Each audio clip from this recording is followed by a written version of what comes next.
Baik, Assalamualaikum warahmatullahi wabarakatuh teman-teman semua.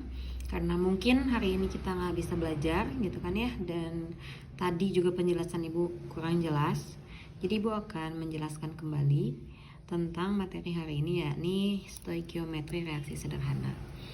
Kalau kemarin stoikiometri yang kita bahas itu hanya tentang massa, mol, dan seterusnya, belum masuk ke ranah kimia. Sekarang kita akan masuk ke ranah kimia yang lebih dalam, yakni yang sudah berhubungan dengan yang namanya reaksi. Tujuan dari stoikiometri reaksi sederhana ini untuk apa? Tujuannya sebenarnya untuk membuat atau menentukan hubungan antara zat yang terdapat dalam reaksi. Jadi mencari hubungan antar zat ya. Contoh, misalnya Ibu ingin membuat amonia, rumus kimianya NH3. Amonia itu cairan yang baunya menyengat.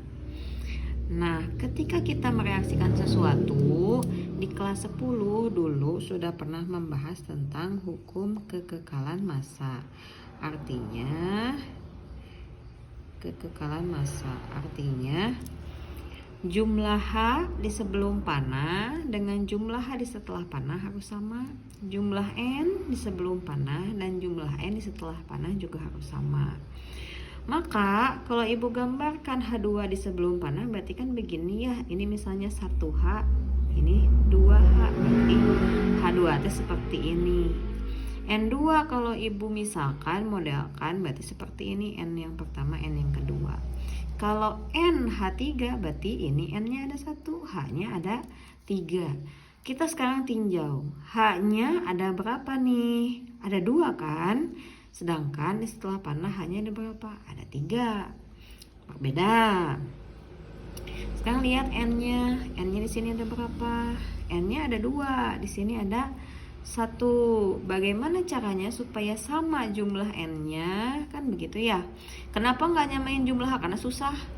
2 pengen jadi 3 kan susah. Ya udah cari yang gampang dulu. Ini kan N-nya ada 2. Ini baru ada 1.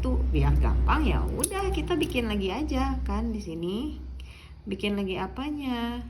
Bikin lagi NH3-nya. Jadi nggak boleh kita cuma nambahin N-nya saja, harus ditambahin NH3-nya. Berarti N, H ada 3. Sekarang lihat H-nya jadi ada berapa? 1, 2, 3, 4, 5, 6. Kan gitu ya.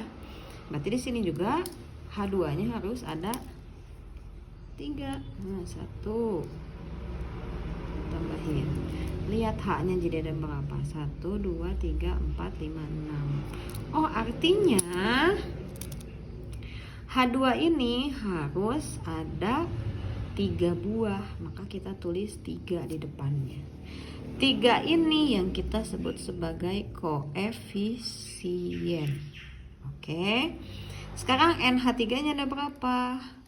Ada 2 buah. Kita tulis 2 di depannya.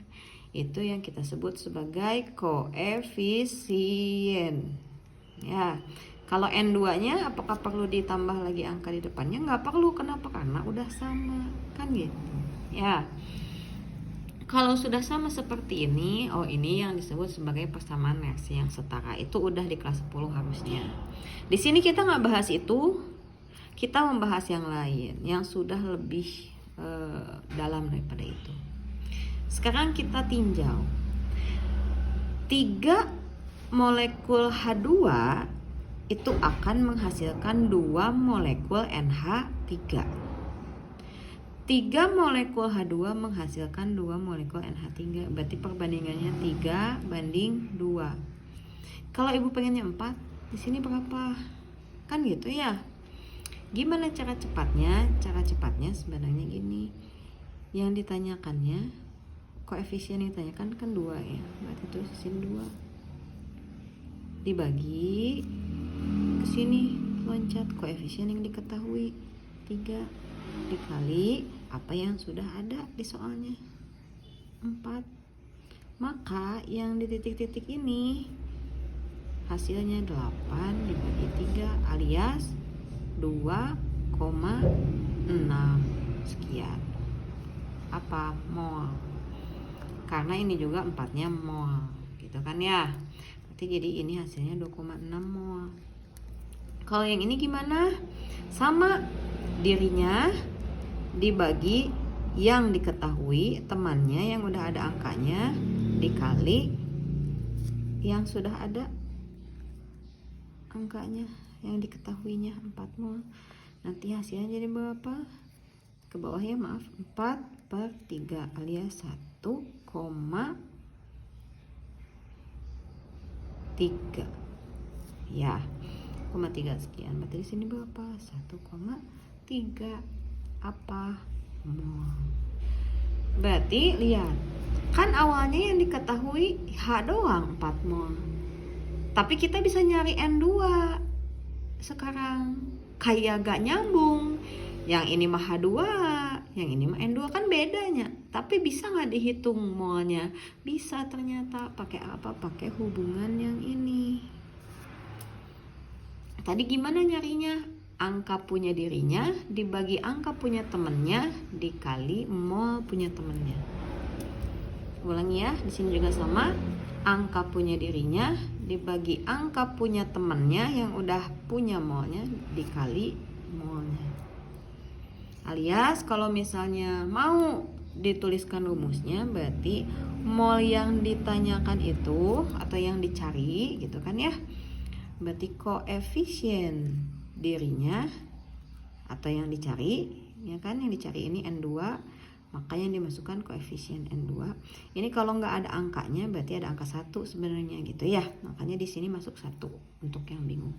Koefisien ditanyakan dibagi 3 itu dari siapa? Dari temennya yang udah ada angkanya, berarti itu namanya koefisien yang diketahui, soalnya udah ada angkanya berarti diketahui gitu, dikali mol yang diketahui, karena pada ini nggak ada lagi ya angka lainnya gitu. Jadi rumus ini bisa digunakan ketika dalam soal ada reaksi diketahui salah satu zat, kita bisa mencari jumlah mol zat-zat yang lainnya begitu.